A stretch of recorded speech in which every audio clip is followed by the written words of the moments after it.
Holy shit. Day number 60. Spring bulk day number 60. God damn it. It's my spring break right now, so I already got everything packed up. I'm going straight from the gym to home. So, fucking back day. Same as usual. Probably gonna start with something heavy. That's usually my mindset with every muscle group. You start with something where you can go as heavy as possible, and then as the workout progresses, you focus more so on getting a really good contraction and a super good fucking pump. Because, that's pretty much one of the signs of having a good lift, is if you get pumped as fuck at the end of it. So probably bent over rows, love them. Lat pull downs, love them. Cable rows, machine. I'm not a huge fan of dumbbell rows. It's just kind of... You'd have to... If you can go heavy on them, then you know what I'm talking about when I say that whenever I do heavy dumbbell rows, I really feel a lot of like pressure in my abs, right? Because you're loading your torso off axis, so you're using your obliques to counteract it. And part of me kind of thinks that the more you work your obliques, that's going to be like the sides of your abs. To a point, I definitely think you're going to thicken up your waist. If so, I'd rather just do stuff right in line, both arms at once, usually. So I'll throw some little things in there too. So, yeah, fuck, why wait? Let's go fucking hit back.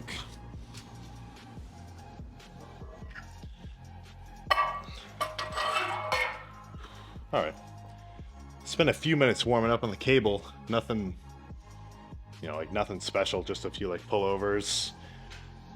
Just kind of to get a little bit of blood flow.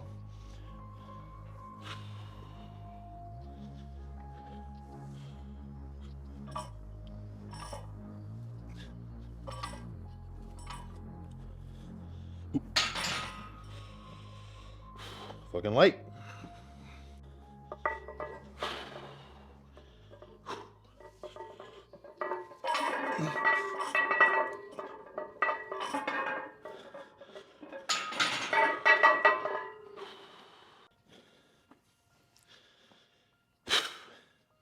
So we'll do 1 of 3 plates, just like to see how it feels. Because honestly, the last back day, I tried to push it with 365. I was swinging it a little too much. So if this feels heavy, I'll just stick to this.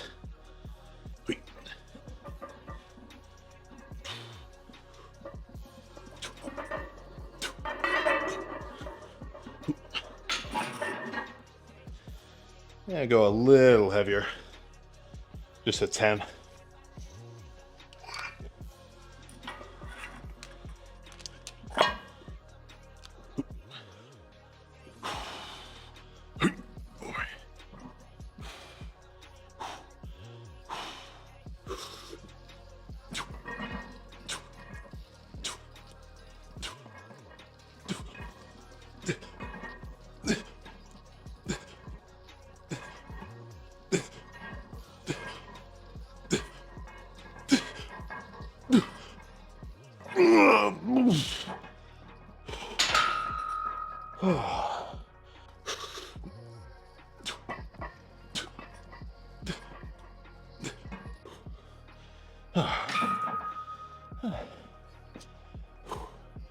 I'm feeling especially tired.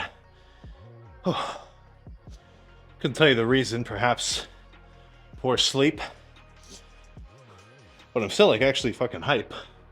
So, I'm not just gonna... You shouldn't just go easy because you're not necessarily feeling your perfect 100%.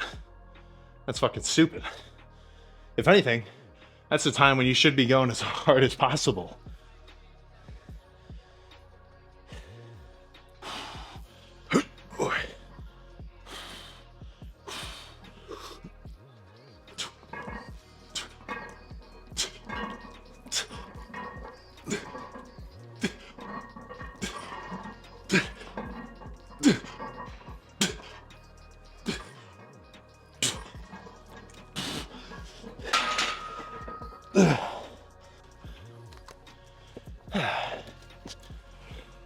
So I said this before, like, I don't just do an upper back focus day and like a lats focus day. I don't know, the logic there just doesn't connect with me. I'd rather just kind of do the whole thing. But I do kind of alternate between rowing and, pull downs. I'd consider rowing, I don't know, everybody's heard this saying, like, rows are for thickness and pull downs are like for width. I think there's some legitimacy to that.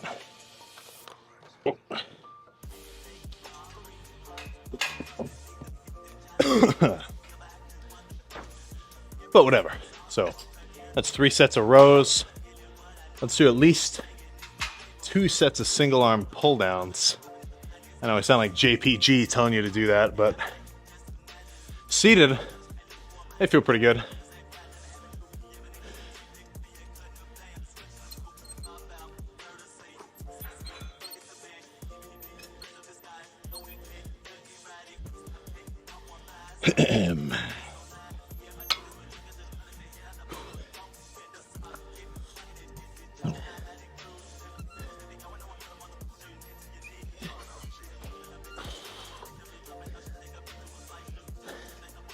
Yeah.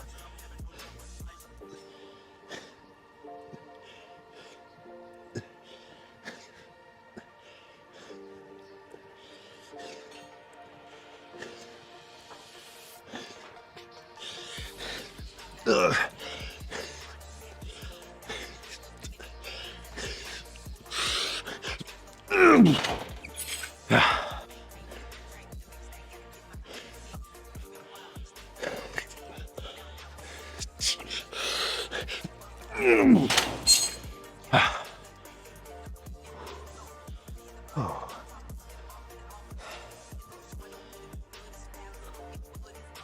One thing that's like a good benefit of doing these pull downs on this pulley system rather than like a straight up lat pull down is you're not going to build up so much momentum.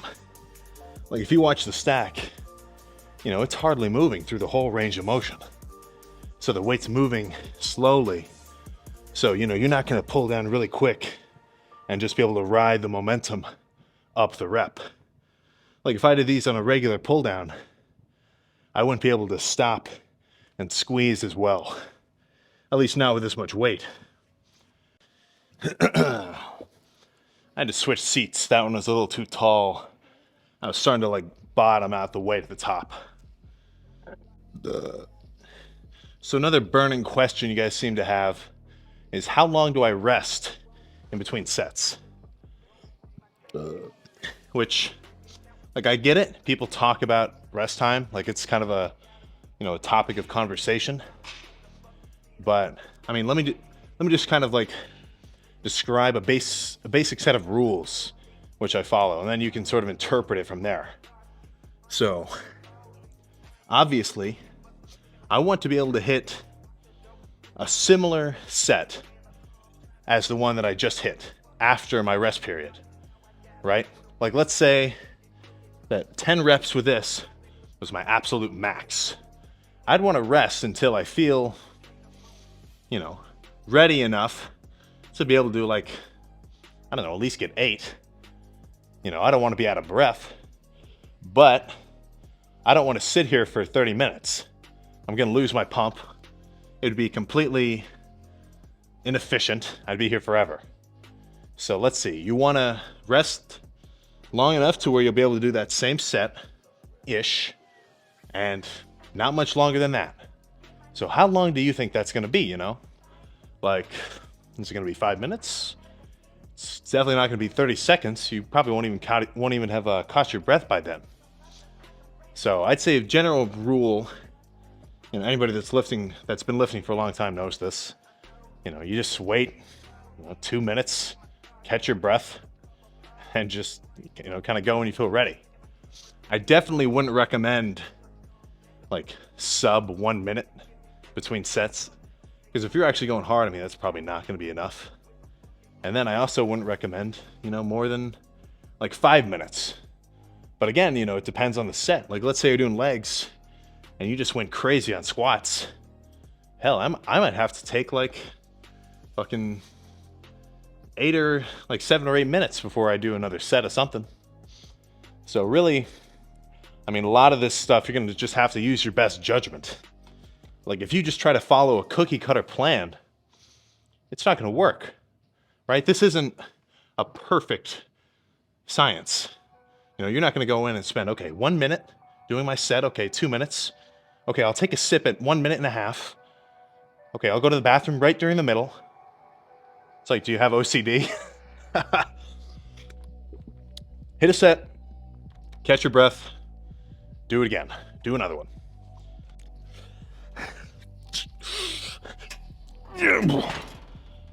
Oh, fuck. Ooh. Whew.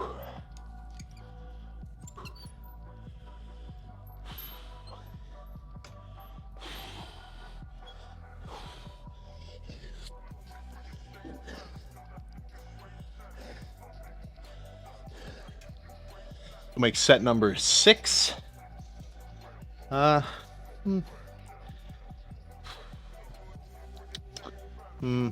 can't really tell if I want to do a drop set or not. I mean, well, I'll just do a heavy set first, and if I feel like I want to do a drop set, then I will.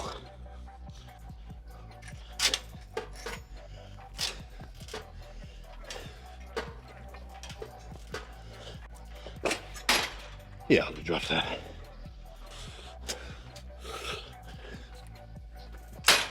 Oh. Oh. So that makes 3 sets of rows, 3 sets of pull downs.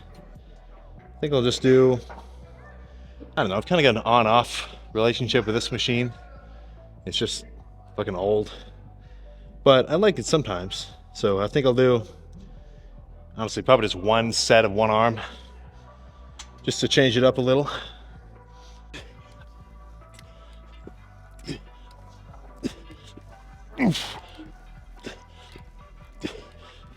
Oh. Oh.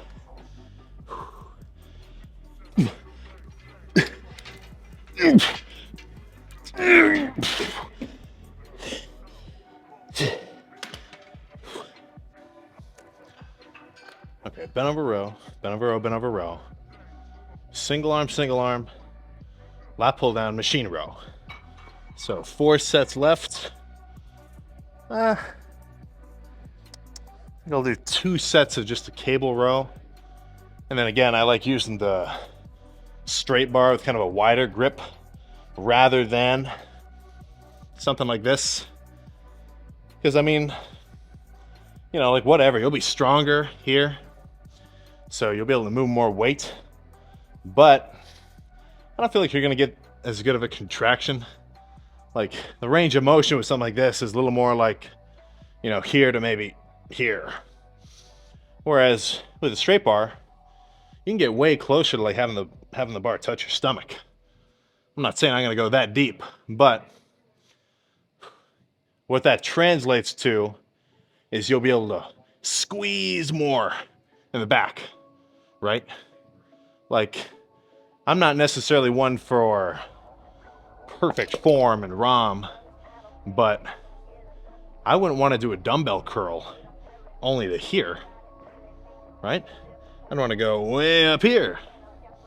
So, same thing with this. If you can follow my logic.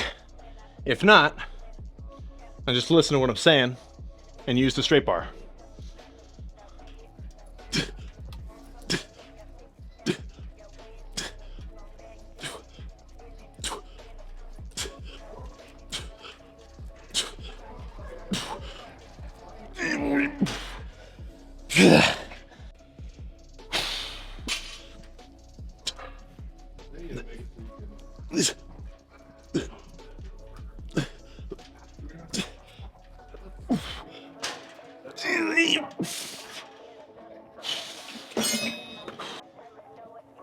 I think I'm gonna do pullovers supersetted with pull downs. All right, so set of pullovers, jump right to the lat pull down, squeeze the fuck out of the bottom. But I don't really care for doing pull downs with like the rope. I just can't get as good of a squeeze in my opinion. So instead of doing just a normal set, like throwing a rope on both arms at a time, I'll just do one at a time. Maybe 5 reps on the right, drop it, 5 on the left, alternate, 3 or 4 times, and then do the pull down set.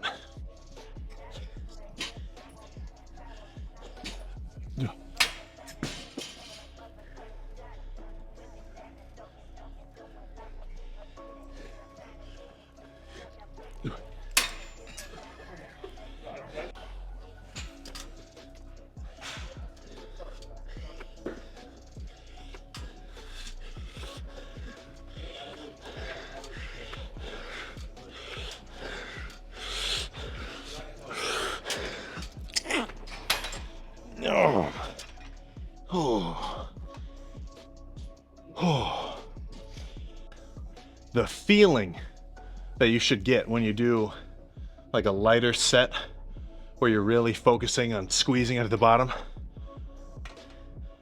And what I mean by that is like, what is this, 160? If I wanted to, I could just throw this around for those 10 reps and I'd get little out of it. So to make that weight useful, rather than just throw it around, at the bottom I really try to squeeze. Can't emphasize that enough. And that'll feel different than just a regular set. Like sure, a regular set, you're gonna feel fatigued, you're gonna start to feel tired in the lats. But if you can get to the bottom and like start to fully contract, you'll almost start to feel like a burning sensation. Like, it's kind of hard to describe. You'd have to just feel it for yourself. I can't really just convey it with words. But if you start to feel that feeling, imagine squeezing your quad insanely hard on leg extensions. Like harder than you ever fucking squeezed before. You'll start to just see what I'm talking about.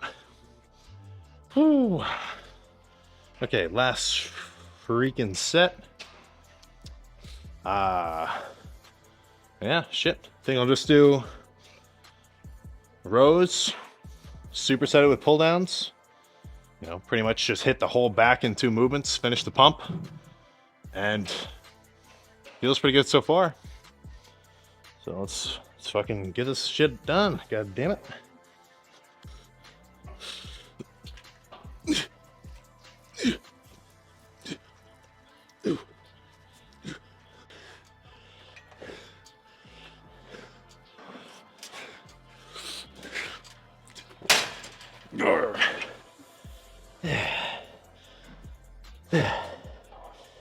Okay.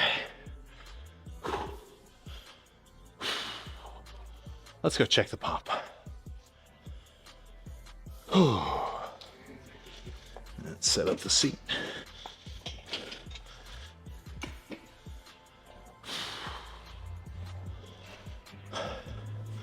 So, same formula as usual. A variety of rows, pull downs, and pullovers. Not a huge rack pull fan. I don't know, I just never really got into it.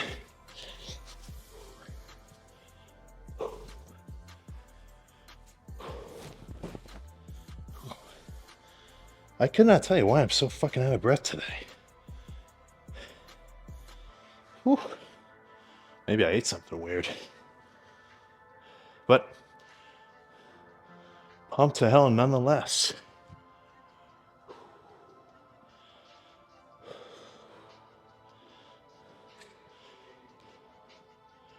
Ooh.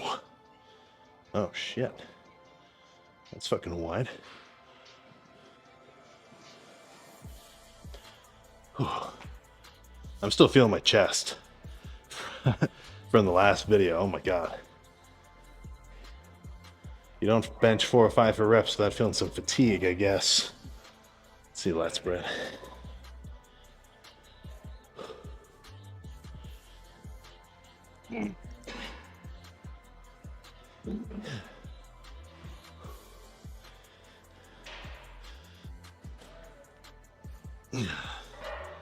Oh. All right. So that fucking concludes back. In terms of volume, same with everything. I just kind of do 11 sets total per body part. Like, my leg days, 11 sets of quads, 11 sets of hamstrings, chest, 11 sets of chest. I may add a little more volume for back, because I mean, you know, this sort of devil's advocate point. Your back is a variety of muscles, so should I hit them all with fucking 11 sets? You know, 11 sets of traps, 11 sets of lats? Maybe. But as far as I can tell so far, the back has already grown pretty fucking well with the amount of volume I've been hitting it with. So, not gonna change it up now if it's working. But, not to say there's no value in looking at your own training and, you know, taking other people's suggestions rather than just, you know, hearing some information that doesn't align with your current views and then thinking, wow, what an idiot, what does he know?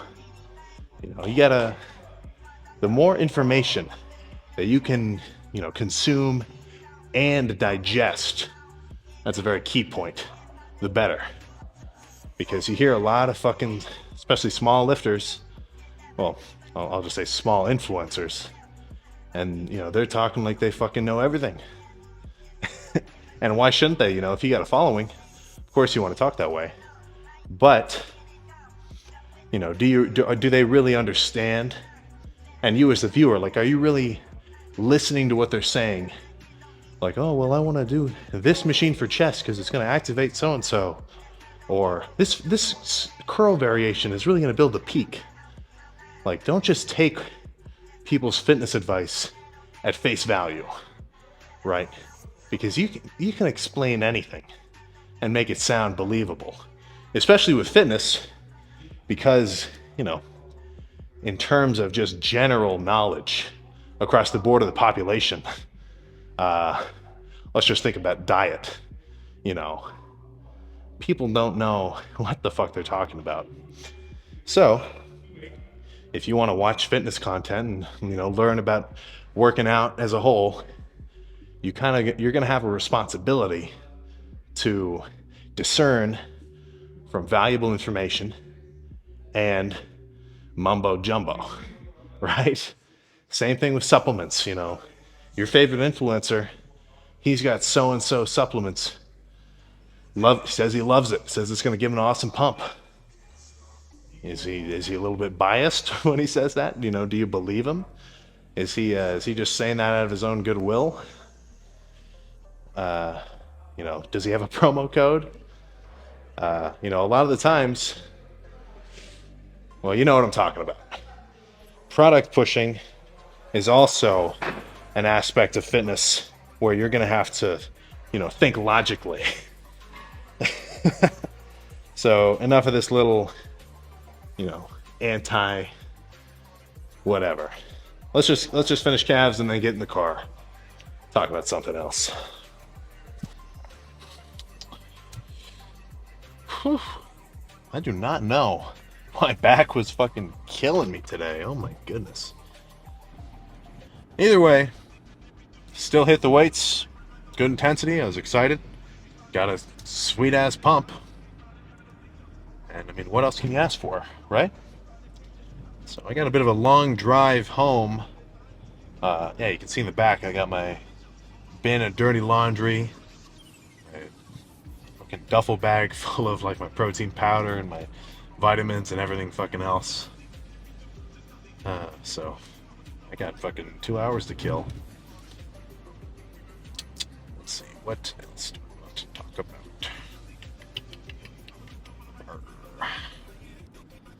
I don't know. Honestly, it gets a little bit repetitive for me to say, like, oh, you got to be excited in the gym. You know, just you just gotta go, man. Just man up and go. Uh, you know, you gotta go hard. You know, fucking load up some weight. Because I mean, for me, like that's just like what I'm wired to do. I don't need to be like I don't need anyone else telling me to hit the weight, right? I'm just hardwired to do it. Like if I'm tired, whatever, still fucking hit the gym. It's just my thing. So if you've watched these for a little while, you would know that I don't deadlift, right? You never see me warming up for a deadlift. I just don't see the benefit. I mean, sure, you're definitely going to be tired afterwards, so it's a fatiguing movement, but it just works so many muscles at once, right? Like if you were to do legit sets of deadlift, your hamstrings are going to get fucked up in the sense of, you know, they're going to be worked. Same with your glutes, same with your lower back, same with your upper back. I mean, it's just going to be so fatiguing that I just don't see the bodybuilding, you know, muscle growth aspect to outweigh the difficulty of the set. You know, I'd rather spend the same amount of energy that I would doing heavy deadlifts on, you know, barbell rows or lat pull downs or, you know, any other more isolated lift. I almost forgot my fucking dextrose shake. You gotta remind me of this shit. So, post workout, every lift, I've been doing this for like a year and a half or so. 50 grams of dextrose. I might go a little lighter on it if I'm dieting, just because, you know, it's still carbs. So I kind of want to spread my food out throughout the day if I'm trying to lose weight. But for the most part, 50 grams of dextrose, 50 grams of protein shake, you know, protein powder post workout. The benefit, you're going to spike your insulin like nothing else. If you look up I forget what it's called, the glycemic index.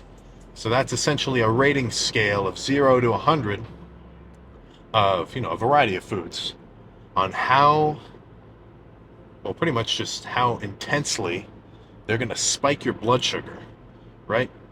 You know, something like a potato or like a sweet potato or oatmeal, those are going to be low on the glycemic index because they're more complex carbs. They take a little while to digest.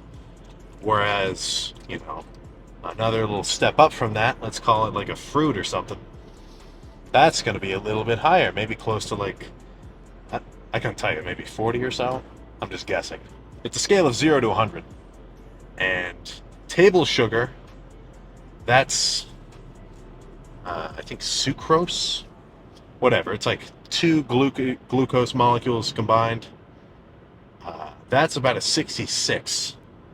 Whereas dextrose, the king of all carbs in terms of insulin spiking ability, is going to be a 100. You cannot get a simpler carb than dextrose. So post-workout, you're going to want to eat the simplest fucking carb you can get your hands on, dextrose, with a little bit of protein. And guess where it's going to go? Once you fucking swallow it, right? Straight to your fucking bloodstream, and then coincidentally, or whatever adjunct word I was about to use that would be, you know, grammatically correct, it's going to go to your muscles. It's going to fucking refuel your muscles. It's going to keep you fucking progressing. Let's fucking slam it.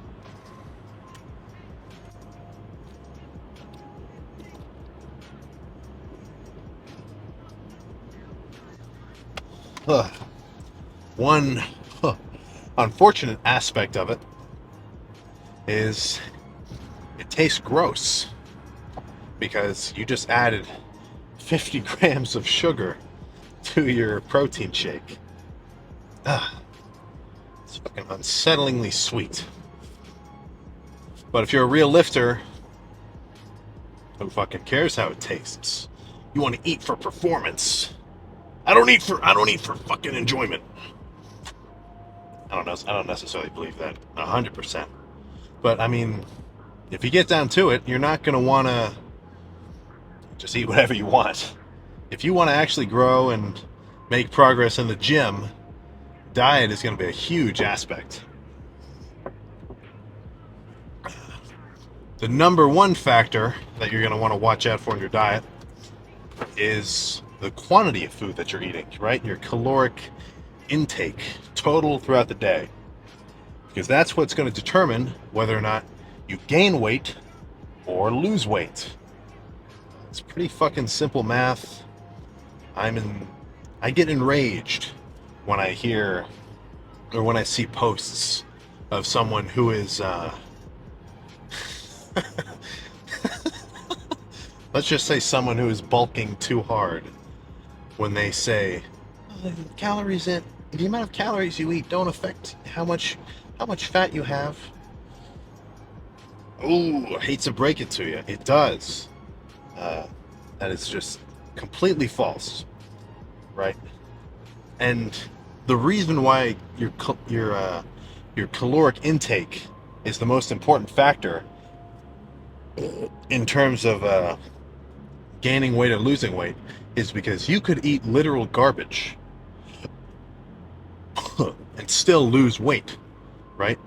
Like if your daily calorie expenditure, right, the amount of calories that you burn just being alive every day is, let's call it 2,500. If you ate 1,800 calories worth of donuts, ice cream, and chicken wings, but you still only ate 1,800, like you hit 1,800, you stop eating for the day, guess what? You're going to lose weight.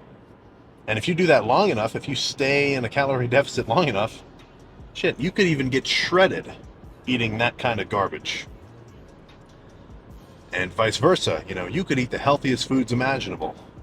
At least, you know, in terms of just like general, what's the word? Like general reputation, right? Like I'm sure people would consider grilled chicken to be healthy, or like fried vegetables, or I don't know, what else do people call, what kind of carb do people call healthy? Wheat, whole wheat bread, the healthier option. If you ate all healthy foods like that, but you ate higher than your daily caloric expenditure, guess what? You're going to gain weight.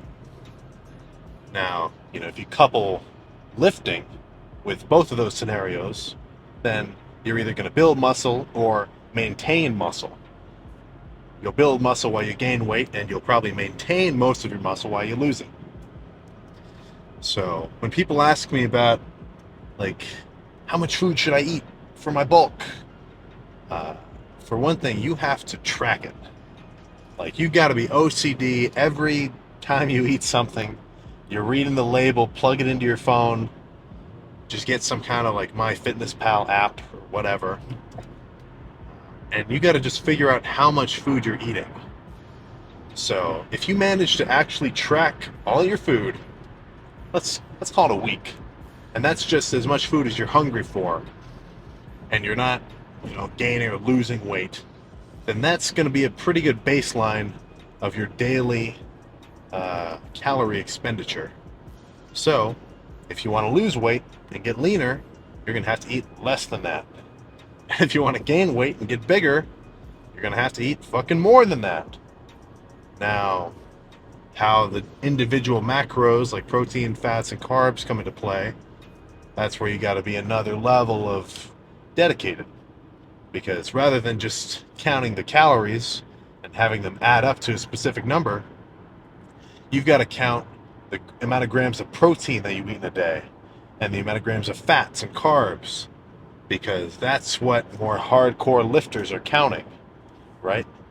If somebody at your gym is bigger than you by a substantial amount, like they're actually impressive, more likely than not, they're making sure they eat 200 grams of protein a day. And they're eating, you know, 100 or 50 grams of fat per day, and however many grams of carbs per day. Now, this kind of stuff, you're just going to have to look it up and figure it out, honestly. If you if you're a 150-pound dude, you probably eat maybe 2,000 calories a day max. You're gonna have to start eating more, because there's no such thing as a fast metabolism, right? When people say, "Oh, I've got a fucking, I can't gain any weight. I got a fast metabolism." Oh, well, how much food do you eat, dude? I eat a lot. You don't know how much I eat. I gotta listen to my phone give me directions. But yeah, I eat so much, dude. You don't even know. Well, guess what? You are not going to get big with that mentality, right? You got to man up, look at yourself, and realize, man, maybe I'm not eating as much as I fucking thought. And, just start scarfing it down. This isn't necessarily this isn't the specific piece of content that you're going to want to watch if you want my actual advice and like numerical values for dieting. I'll probably talk about that really in depth when I do the full day of eating, and then after this bulk series is over and when I'm actually doing I don't know, what should I even call it, summer cut. I don't know. It'll be a cool title. But once I'm dieting, I'll be able to talk a little bit more about different kind of macros and whatever. So, fuck. Get some rest. Eat your meals. Do your 30 minutes of cardio. I know you guys are skipping it. You're not doing it. You're not fucking doing your cardio. Asshole. I'm looking right at you. You're not doing your cardio. Guarantee it. You should. 30 minutes every day. Just build up a little bit of a sweat. I'm out. I'm out of here. Let's fucking end this. I will see you next time.